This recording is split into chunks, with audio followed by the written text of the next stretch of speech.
मेरा नाम सोनू कंवर, कक्षा 7 है। कलयुग समाज के अशुभ लक्षण।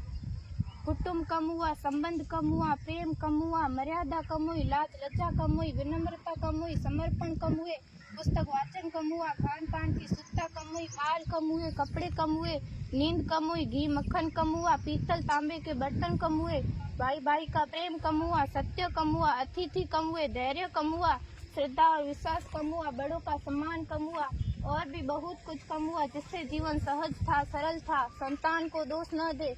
बालक या बालिका को इंग्लिश मीडियम में पढ़ाया, अंग्रेजी बोलना सिखाया, बर्थडे और मैरिज एनिवर्सरी जैसे जीवन के शुभ प्रसंगों को अंग्रेजी कल्चर्स के अनुसार जीना ही श्रेष्ठ माना।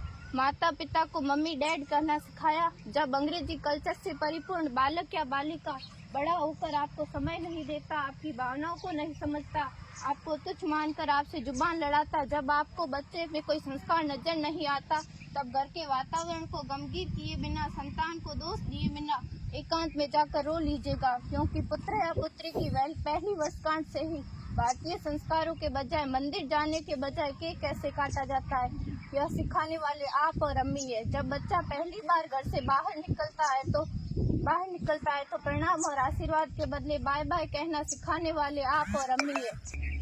हम परीक्षा देने जाते समय इष्ट देव बड़ों के पैर छूने के बदले बेस्ट ऑफ लक कहकर परीक्षा भवन तक छोड़ने वाले आप और अम्मी है। बालक या बालिका के सफल होने पर घर में परिवार के साथ बैठकर खुशियां मनाने के बदले होटल में पार्टी मनाने की प्रथा को बढ़ावा देने वाले आप और अम्मी है। बालक या बालिका के विवाह के पश्चात कुल देवता देव दर्शन भेजने से पहले हनीमून के लिए फॉरेन टूरिस्ट स्पॉट भेजने की तैयारी करने वाले आप और अम्मी है। ऐसी कई ढेर सारी अंग्रेजी कल्चर्स को हमने जाने अनजाने स्वीकार कर दिया है। अब तो बड़े बुजुर्गों के पैर छूने में भी शर्म आती है। गलती किसकी? मात्र आपके माता और पिता की। अंग्रेजी अंतर्राष्ट्रीय भाषा है, से काम काज हेतु सीखना है, अच्छी बात है, लेकिन इसकी संस्कृति को अपने जीवन में उतारने की तो कोई बाध्यता नहीं थी। अपनी समृद्ध संस्कृति को त्याग कर नैतिक मूल्यों, मानवीय संवेदनाओं से रहित अन्य सभ्यताओं की जीवन शैली अपनाकर हमने क्या पाया? अवैध संबंध, टूटते रिश्ते, व्यसन युक्त धन, थके हारे मन, छल भरे रिश्ते, अनुशासनहीन संतानें, असुरक्षित समाज। एक बार विचार जरूर कीजिएगा कि संस्कारवान पीढ़ी क्यों आवश्यक है।